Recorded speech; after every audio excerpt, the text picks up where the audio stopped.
Try it right now. Put the phone down. No music, no task, no background noise.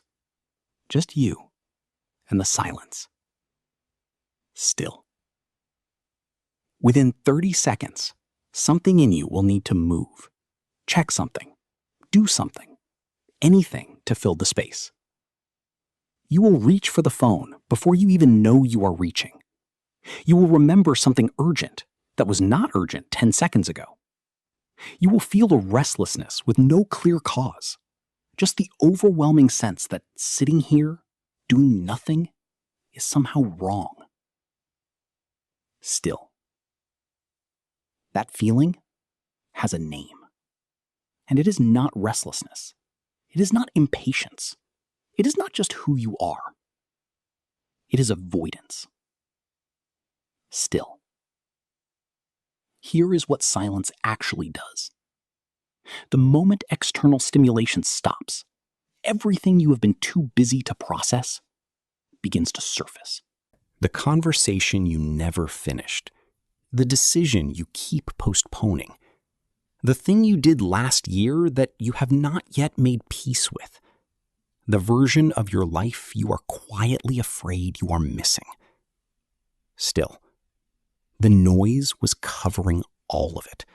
Every podcast, every scroll, every background track, every moment you reached for something the instant a quiet moment arrived was not entertainment. It was protection.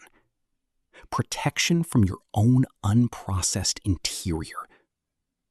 Still, this is not a character flaw. Most people do not even know they are doing it. They just know that silence feels uncomfortable and stimulation feels like relief.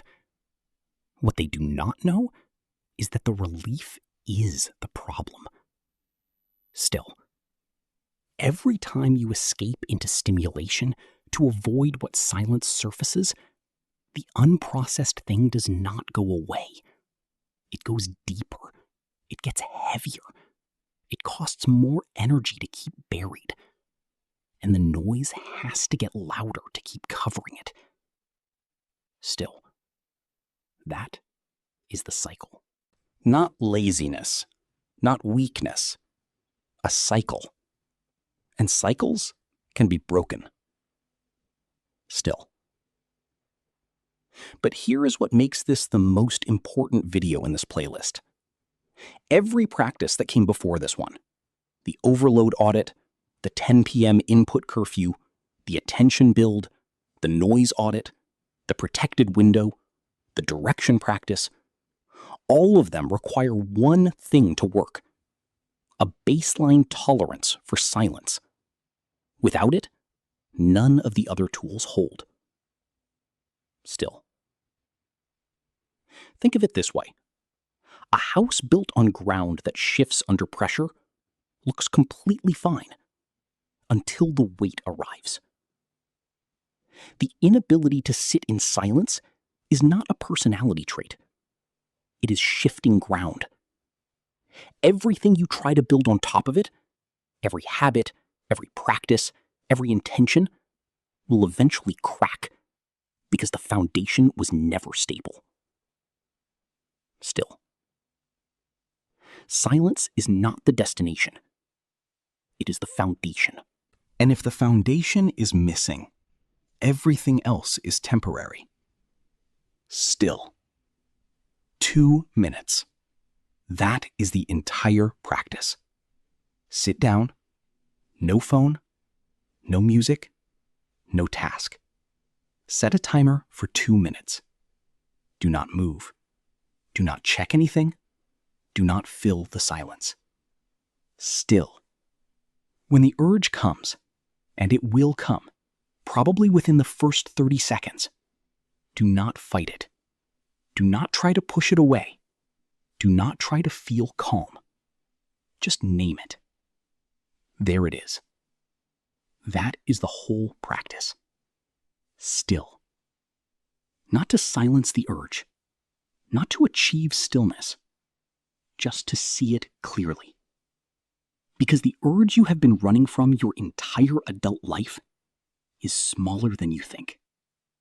It only has power because you have never stopped long enough to look at it directly. Still. 2 minutes of looking changes everything. Because once you see it clearly, once you sit with it and it does not destroy you, you realize it never could. And the thing that has been driving you toward noise every time silence arrived loses its grip. Not immediately, not completely, but enough. Still. Do this for 7 days, 2 minutes, same time each day. Just sit, name the urge, stay. By day 3, you will notice something. The urge still comes, but it arrives a few seconds later, and it is slightly quieter. By day 7, the silence will begin to feel less like a threat and slightly more like somewhere you can actually be. Still. Marcus Aurelius wrote this in the middle of leading an empire. Nowhere can man find a quieter or more untroubled retreat than in his own soul. Still. He was not describing a personality type. He was not describing someone who had no problems. He was the most pressured man in the known world. He was describing something he had built, deliberately, slowly, 2 minutes at a time. Still. The Stoics did not seek silence in the world. They understood the world would never provide it. They built it inside. And that is the only silence that is always available, regardless of what is happening around you. Still. The person who can sit in silence without needing to fill it is not someone with nothing going on. They are someone who has processed what they carry. Silence is not emptiness. It is evidence of a mind that has done its work. That is who you are becoming. 2 minutes at a time. Still. Today, find 2 minutes. Sit down. No phone, no music, no task. Set the timer. When the urge comes, and it will, just say, why escaping your mind makes everything worse, and what you do instead. Subscribe to Vision Vortex. Every video here is one thing, helping you think more clearly, feel more in control, and live without the noise. Still, lead, become.